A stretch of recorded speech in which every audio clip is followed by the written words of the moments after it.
푸틴 러시아 대통령이 우크라이나 전쟁 최대 격전지 바흐무트를 완전 점령했다고 주장했지만 이 볼로디미르 젤렌스키 우크라이나 대통령은 전혀 사실이 아니라고 밝히면서 이 양측의 주장이 격돌하고 있습니다. 또한 일각에서는 우크라이나의 전술에 오히려 러시아가 넘어간 것이다 그러면서 이 러시아군이 최악의 상황을 맞이할 가능성도 있다는 주장까지 나옵니다.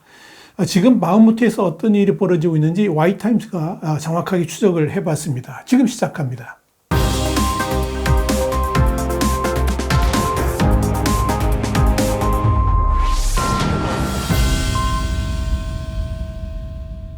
영국의 텔레그라프는 현지 시간으로 21일 푸틴은 우크라이나 동부 바흐무트를 점령하면서 1년 만에 처음으로 전쟁에서 승리했다라고 주장했다. 그러면서 이 바흐무트를 점령한 용병 바그너 그룹과 러시아 정규군을 축하했다라고 보도를 했습니다. 크렘린궁은 바그너 그룹의 에브게니 프리고진이 224일간의 전투 끝에 도시를 점령했다라고 선언한 지 반나절 지난 후에 푸틴 대통령의 성명이 나왔다고 했지만 프리고진은 푸틴의 성명 가운데 전투에 전혀 공헌한 바도 없는 러시아 정규군을 포함시킨 것에 대해서 분노하고 있다라고 전했습니다. 프리고진은 푸틴의 성명 직후에 자신의 텔레그램에 올린 음성 녹음에서 바흐무트를 점령하는 동안에 러시아 정규군은 우리를 전혀 도와주지 않았다고 주장하면서 불만을 터뜨렸습니다. 이렇게 프리고진은 바흐무트에 우크라이나군은 한 명도 없다 그러면서 완전 점령을 주장한 데 반해서 젤렌스키 대통령은 일본 히로시마에서 G7 정상회의 계기로 조 바이든 미국 대통령과 회담하기 전에 바흐무트가 파괴됐다라고 말하긴 했지만 그럼에도 바흐무트는 우크라이나군이 일부 지역을 확실하게 지키고 있다라고 강조했습니다. 일부 언론들에서는 바흐무트가 파괴되었고 우리들의 마음속에 남아있다 이 말만 듣고 이 바그너 그룹이 이 바흐무트를 완전 점령한 것으로 추정해 보도를 했지만 이는 사실이 아닌 것으로 확인이 됐습니다. 젤렌스키 대통령이 그런 표현을 한 것은 원자 폭탄으로 완전 폐허가 되었던 히로시마를 비교하면서 사용한 비유적 표현이었다 이렇게 보시면 됩니다. 우크라이나군도 러시아의 주장을 즉각 부인했습니다. 우크라이나군은 오히려 바흐무트 교외와 도시 외곽 다른 지역에서 상당한 진전을 이뤘다라고 밝혔고요. 또 젤렌스키 대통령의 발언을 그러면서 옹호까지 한 겁니다. 이와 관련해서 우크라이나 국영TV는 현지 시간으로 22일 우크라이나군은 바흐무트 남부의 남서부 리탁 지구인데요. 이 남서부를 여전히 통제하고 있다라고 보도를 했습니다. 워싱턴 포스트 현지 시간으로 21일 우크라이나군이 아직도 바흐무트 일부 지역을 지키고 있으며 오히려 많은 러시아군이 희생됐다라고 보도했습니다. 워싱턴 포스트는 이어서 21일 저녁 최전선을 깜짝 방문한 우크라이나 동부군 사령관 올렉산드르 시르스키는 우크라이나가 바흐무트의 작은 부분만을 통제하고 있음을 인정했지만 새로운 목표는 전술적 포위로 도시를 포위하는 것이다. 이렇게 밝혔다라고 전했습니다. 미국의 전쟁연구소인 ISW도 이 러시아 군사 블로거들의 텔레그램 채널을 인용해서 우크라이나군이 바흐무트의 측면을 이용해서 계속 전진하고 있다라고 밝혔습니다. 상황이 이렇게 혼돈스러운 가운데 프리고진이 이날 텔레그램 메시지를 통해서 바그너 그룹 부대는 점령하기로 한 모든 영토를 마지막 1제곱센치까지 점령하면 오는 25일 우크라이나 동부 전선을 떠날 것이라고 밝혔습니다. 그러면서 또다시 크렘린궁을 혼란스럽게 만들었습니다. 우선 프리고진은 이미 바흐무트를 완전히 점령했다라고 주장하면서도 이날 텔레그램에는 아직도 점령하지 못한 부분이 남아있다 이런 혼란스러운 메시지를 올리면서 완전한 점령이 이루어진다면 25일 바흐무트에서 철수하겠다 이렇게 주장을 한 거죠. 물론 프리고진이 그동안에 여러 차례 완전 점령을 주장한 바 있고 더불어 철수도 공언한 바 있기 때문에 어디까지 믿어야 될지는 모르겠습니다만은 이 프리고진의 25일 철수설은 크렘린궁에 또 다른 고민거리를 안겨주었다라고 할 수 있을 겁니다. 이 바흐무트에 대한 러시아의 완전 장악설의 사실 여부를 떠나서 러시아군이 바흐무트에 집착할 수밖에 없었던 것 자체가 이 우크라이나군의 전략에 완전히 말려든 것이라는 주장이 나와서 눈길을 끌었습니다.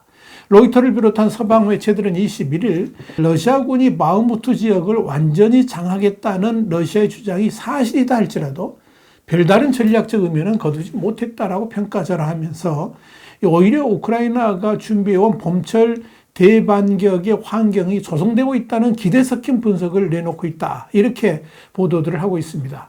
로이터는 다수의 우크라이나 지휘관들은 현재 러시아가 바흐무트 면적의 90% 이상을 차지한 상태라고 평가했다 그러면서 작년 7월부터 바흐무트 공략을 시작한 이 러시아군의 발을 이곳에 묶어둠에 따라서 다른 방면으로의 진격을 허용하지 않았다는 점에 주목해야 된다고 밝혔습니다.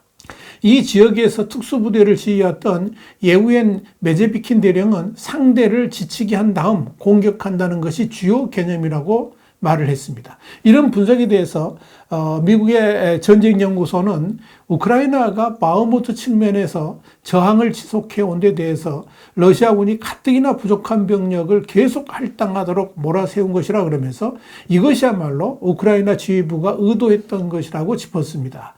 또한 군사전략을 연구하는 영국 세인트 앤드루스 대학의 필립스 오브라이언 교수는 러시아군의 대우가 생각보다 약했고 우크라이나가 이를 파고드는 모양새였다 그러면서 러시아군은 엄청난 손실을 받고 바흐무트에서 너무 지쳐버려서 더는 앞으로 나가지 못하고 있다라고 밝혔습니다. 이렇게 끈질긴 항전으로 러시아군의 진을 빼는데 성공하면서 점령군을 자국 영토에서 몰아내기 위해서 우크라이나군이 준비해온 이른바 대반격 작전을 위한 환경도 무르익어가고 있다는 겁니다.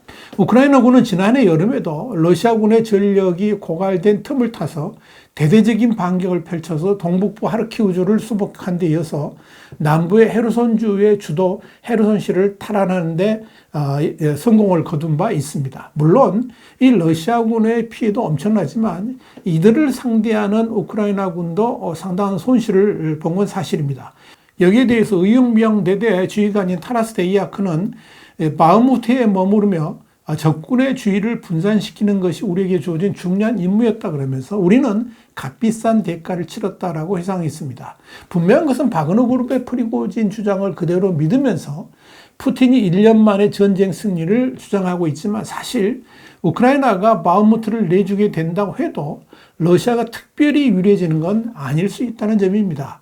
서방 언론과 군사 전문가들은 러시아군이 오랫동안 공을 들인 것에 비해서 바흐무트의 전략적 가치가 그렇게 크지는 않다라고 평가를 해왔고 심지어 미국은 우크라이나군에게 바흐무트의 전략적 필요성 자체가 약하다고 판단해서 철수할 것을 권하기도 했었습니다. 로이터는 이 러시아 정부는 이 바흐무트를 점령하면 자국 합병을 선언했던 돈바스 그러니까 도네츠크와 루안스크 산업지대에 더욱 깊숙이 진격하는 데 있어서 디딤돌이 될 것이라고 말해왔지만 군사 전문가들에 따르면 바흐무트는 사실 그만큼의 전략적 가치는 없다라고 일축했습니다. 미국의 전쟁연구소 그러니까 ISW의 분석가인 카테리나 스테파넨코도 푸틴의 의도와는 다르게 도네츠크 점령이 꼭 돈바스 장악으로 이어지는 것은 아니다 그랬습니다. 그러면서 오히려 20km 밖에 있는 슬라반스크라든지 코스티안티니우카 방면으로부터 더욱 치열한 전투가 전개될 가능성이 높다라고 진단했습니다. 영국의 스카이 뉴스도 세계 제2의 군사 강국이라는 러시아는 아무런 전략적 가치가 없는 자그마한 탄광촌을 장악하려다 엄청난 자원이 고갈되고 병사 수만 명을 잃게 됐다 그러면서 치열한 전투에서 승리를 거뒀을지라도 이는 아주 작은 승리에 불과할 것이라고 꼬집었습니다. 20일 우크라이나의 국영TV는 우크라이나군은 바흐무트 지역에 대한 반포위 작전을 시작했다 그러면서 이 작전으로 인해 우크라이나군은 러시아군이 장악한 모든 고층 건물들을 통제하고 점차적으로 파괴할 수 있게 될 것이다. 이렇게 보도해서 눈길을 끌었습니다. 미국의 시사주간지인 뉴스위크도 현지 시간으로 21일 한나 말리아르 우크라이나 국방부 차관의 말을 빌어서 우크라이나군이 바흐무트를 반포위함으로써 러시아군이 바흐무트에 머무르는 것을 더욱 어렵게 만들고 있다라고 보도를 했습니다. 말리아르의 발언은 이 프리고진이 바흐무트에서 완전 승리를 선언한 이후에 나온 것이기 때문에 의미가 있습니다. 뉴스위크는 또 다른 기사에서 퇴역 미 육군 장군인 마크 허틀링의 견해를 인용해서 수일 안에 바그너 그룹이 바흐무트에서 우크라이나군에 포위되어 대재앙을 맞이할 수 있다 그러면서 그 근거로 우크라이나 지상군 사령관인 올렉산드르 시르스키가 우크라이나 군대가 도시에 대한 표적 포위에 접근하고 있다는 주장을 들었습니다. 미 육군의 유럽 및 제7군 사령관을 역임했던 허틀링은 프리고진의 바그너 그룹은 전문 군대가 아니다 그러면서 이 바그너 그룹은 이미 포위되고 있다고 평가했습니다. 인구 7만 명의 살기 좋은 도시였던 바흐무트는 이제 처절하게 파괴됐습니다. 그곳에서 러시아군은 수만 명이 전사를 했습니다. 그 무덤 가운데 과연 평화가 찾아올 날은 언제일까요? 그날이 그리 멀지 않은 듯 보입니다. 와이탄 정세 분석이었습니다. 감사합니다.